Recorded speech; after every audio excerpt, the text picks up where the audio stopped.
আসসালামু আলাইকুম বন্ধুরা, কেমন আছেন? আশা করছি আলহামদুলিল্লাহ ভালো আছেন। চলে আসলাম আজকে দুপুরের রান্না নিয়ে আপনাদের মাঝে।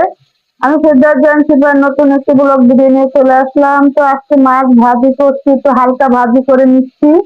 এখানে আছে পোয়া মাছ, দেখতে পাচ্ছেন কত বড় বড়, একটু হালকা ভাজি করে নিচ্ছি। কারণ একদম নদী থেকে টাটকা মাছটা আনলে সেটা রান্না করে খেতেও মজা লাগে। এটা তারপরেও যেহেতু ফ্রিজে থাকে আমরা এনে রাখি, একটু হালকা ভাজি করে নিলে তাহলে ভালো লাগবে। এখানে কেটে রেখেছি টমেটো, পেঁয়াজ, আর এখানে ফুলকপি, একটু আলুটা মোটা মোটা করে কেটে নিয়েছি, দেখতেই পাচ্ছেন। তো এখানে আজকে ফুলকপি দিয়ে টমেটো দিয়ে মাছ রান্না করব। শীতের সবজি, যে কোনো সবজি দিয়ে খেতে কিন্তু দারুণ মজা লাগে আর খুব স্বাদ লাগে। তো আমার মতো করে আপনারা এরকম কে কে খান অবশ্যই জানাবেন। তো সাথে থাকুন, দেখতে থাকুন। আর এখানে আমি আগে মশলা দিয়ে কষিয়ে তারপরে আপনার এখানে দিয়ে নিচ্ছি, এই যে টমেটো, তারপরে আলু, ফুলকপি বড় বড় করে কেটে রেখেছিলাম, এটাকে একটু দিয়ে নেড়ে চেড়ে পানি দিয়ে সেদ্ধ করে নিয়েছি। তারপরে মাছগুলো দিয়ে দিলাম। মাছগুলো একটু হালকা হলুদ, লবণ আর শুকনো মরিচের গুঁড়া দিয়ে একটু ভেজে নিয়েছি।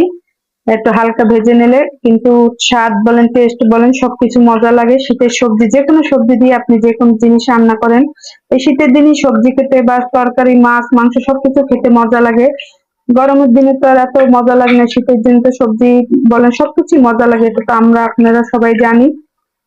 তো এই তো আমি এখন মাছগুলো যেগুলো ভেজে রেখেছিলাম দিয়ে দিয়েছি। যেহেতু পোয়া মাছ একটু নরম জাতীয় মাছ থাকে, সেজন্য একটু ভেজে নিয়েছি। আর এমনি ভুনা করলে কষিয়ে তারপর ধনেপাতা দিয়ে দিয়ে ভুনা করা যায়, সেটা অন্যরকম স্বাদ। আগে আমরা টাটকা টাটকা সবজি খেতাম, টাটকা টাটকা মাছ মাংস সবকিছু টাটকা, এখন ওই দিন আর নাই। তো ফ্রিজে রাখলে একটু হালকা একটু কেমন লাগে, সেজন্য একটু ভেজে নিয়েছি। তো এরকম করে এখন দিয়ে দিয়েছি, দেখতে পাচ্ছেন কালারটা কি সুন্দর এসেছে, মাশাল্লাহ, একদম টকবক করে ফুটছে। তো আমার মতো করে এরকম কে কে রান্না করে খান অবশ্যই কমেন্টস বক্সে কমেন্টস করে জানিয়ে যাবেন।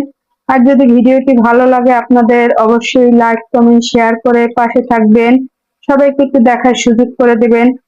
সবাই মিলেমিশে কাজ করলে সে কাজে সফলতা ইনশাল্লাহ একটা সময় কিন্তু এসেই যায়। তো মনের ভিতরে কখনো কেউ কারো প্রতি হিংসে না রেখে